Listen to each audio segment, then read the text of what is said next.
স্বাভাবিক যদি ক্ষমতায় পরিবর্তন হতো তাহলেও একটা নতুন নেতৃত্বের কাছে যে আসে, যে চ্যালেঞ্জ আসে, এখনের চ্যালেঞ্জটা আরো গভীর। এমন তো না যে খুব একটা সুন্দর ইলেকশনের মাধ্যমে পার্টি বদলাচ্ছে, উনি আসলেন। বাংলাদেশ এই মুহূর্তে খুব একটা ডিভাস্টেটেড একটা জায়গায় আছে। Institutions are being challenge and destroyed. আপনারা প্লিজ মনে রাখবেন যে বাংলাদেশের 53 বছর বয়সে কোনো মিডিয়ার অফিস আগুন জ্বালানো হয় নাই। সর্বপ্রথমবারের মতন প্রথম আলো, ডেইলি স্টার অফিসে আগুন জ্বালানো কেন? আমরা কি অপরাধ করলাম? আমি এটা অনুরোধ করব সমস্ত মিডিয়াকে যে সত্যিকার অর্থে আপনারা এটা প্রশ্ন করবেন। তবে ভবিষ্যতের দিকে আমি তাকাতে চাই। আমি সুন্দর একটি সম্পর্ক আমি মিডিয়ার সঙ্গে তুলতে যেতে, সেখানে আমার অনুরোধ থাকবে, প্রথমে মত প্রকাশের স্বাধীনতা হচ্ছে স্টেপ 1, বাট যেটা রাজনীতির দলের সবচেয়ে গুরুত্বপূর্ণ অবস্থান হবে, মানে কি বলবো, ক্রিটিক্যাল মত প্রকাশের স্বাধীনতা। মত প্রকাশের স্বাধীনতা আছে, কিন্তু আপনার আমি সমালোচনা করব সেইটার স্বাধীনতা।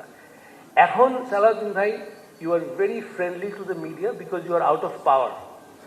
আপনি ক্ষমতায় গেলে আপনি কেমন হবেন সেটা আমরা যখন দেখব, যে আপনি একই রকম উদার, একই রকম ভাবে আপনি গ্রহণ করছেন সমালোচনা।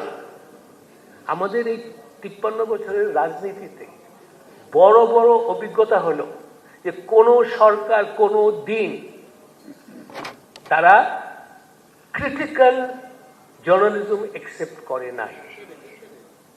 আমি আশা করব নতুন বাংলাদেশে এই ক্রিটিক্যাল আপনারা নেবেন, এবং সেখানে আমি বলবো যে critical journalism is not only for freedom of journalism, it is a chance for good governance.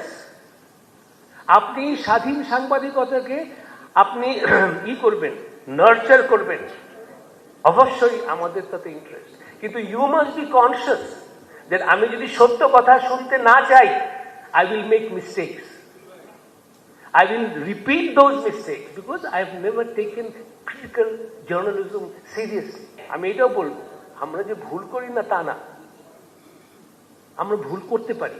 তখন আপনি কি করবেন? আপনি কি আমাকে নিন্দা করবেন? আপনি আমাকে ডিভাস্টেট করবেন? আমার অনুরোধ থাকবে, আপনি সবসময় এসে বলবেন যে মাহফুজ জানাম, আপনার এই রিপোর্টটা তো ফ্যাক্ট বেসড না, আপনার এই রিপোর্টটা তো একদম তথ্য বিকৃত করেছে।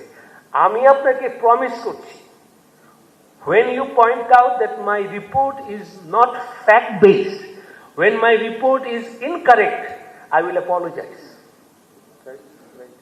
And we do. আপনি দেখবেন যে ডেইলি স্টার সবচেয়ে বেশি অ্যাপোলজি করে।